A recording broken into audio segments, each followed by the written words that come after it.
నల్ల మాంసం మాంసం పంది వాళ్ళు కమ్మ ఉంటాయి కదా. ప్రహ్లాదుడేమో ఆ విధముగా, ఇదేమో ఈ విధముగా, వీడేమో కూటాలు పెట్టుకొని వస్తా ఉన్నాడు.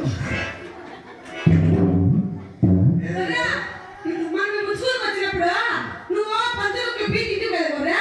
ఏంది పందులకు పీ తింటివే? ఏం పియమ్మా? మా అమ్మ మరి పందులకు పీ చేసి బాక్స్ కట్టించిందా, అది పందులకు పీ నువ్వు తింటివే. అవును కదా. ఏం పియమ్మా అది? పీ కదా. చెప్పి సాగే పాపం ఉందా? ఒరేయ్ నీ చెప్పుందా? నెత్తి ఉందా?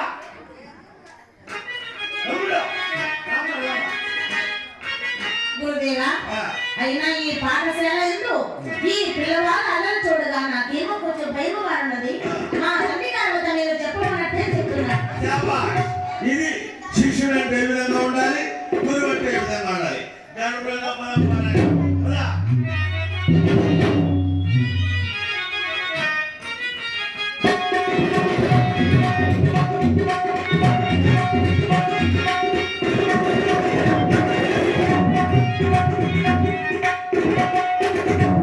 పాఠశాలకు వెళ్ళినటువంటి ప్రఖ్యాతుడు ఇంకా రాకనే ఉన్నాడు. ఎవరక్కడ?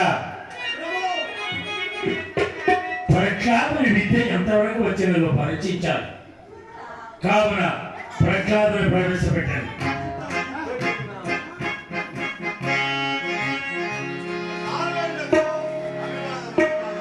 గురువులకు నమస్కారం. గురుదేవా, మదీయ పుత్రుని విద్య ఎంతవరకు వచ్చినది? మీ పుత్రుడి విద్య కరతలామూలంగా నెరవేర్చాడు. అద్భుతంగా నేర్చుకున్నాడు.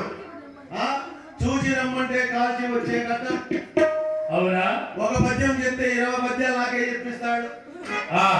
4 పద్యాలు పాడమంటే 30-40 పద్యాలు పాడతాడు. 2 అర్థాలు చెప్పరా బాబు అంటే దానికి 100 అర్థాలు చెప్తాడు. మరి అంత బుద్ధిశాలి, అంత ప్రయోజకుడై ఉన్నాడా ఆ శిష్యులు గారు?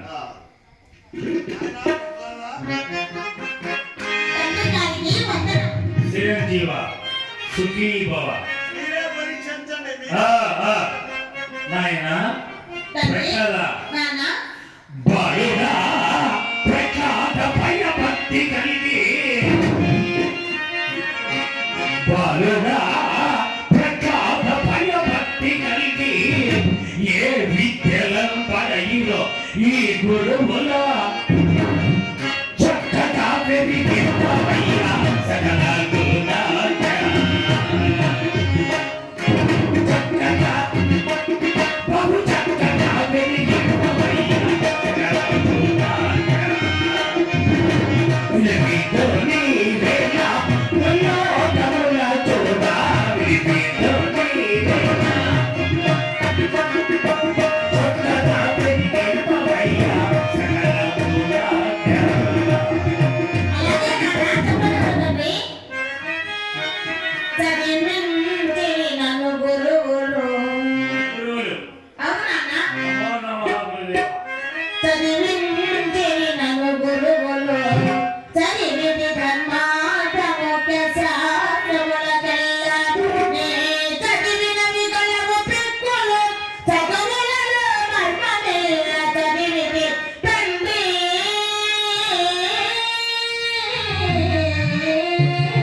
చదువులలో మర్మమెల్లా చదివితివా కుమార?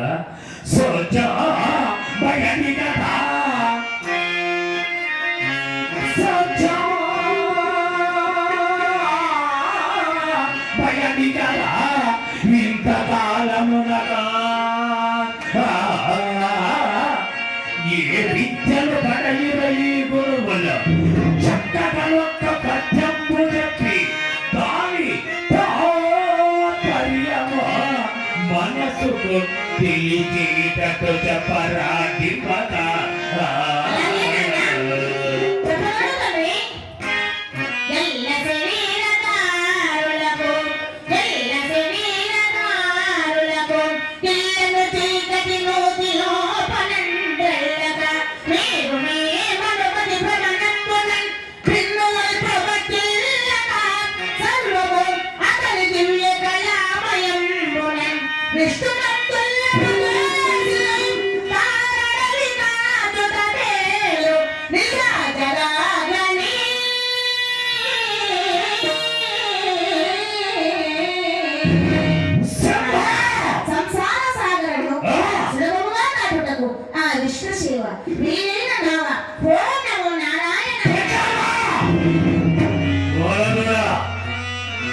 ఇట్టి నామము పలికిన వారికి శివక్షేమే నాది ఇట్టి నామవాడు మా గురువు గారు నేర్పించారు నాన్న. ఎవరు నేర్పారా ఈ విద్య నీకు? మా గురువు గారు నేర్పించారు. మీ మీద మేము బోధించిన విద్యలు కాబట్టి లేదా పదుతరని శాస్త్రములెల్లా ఏమారక బాలుని దానమోయమయ్యా నా తల్లిని అటుకొని వెయ్యి నా విరోధి శాస్త్రమా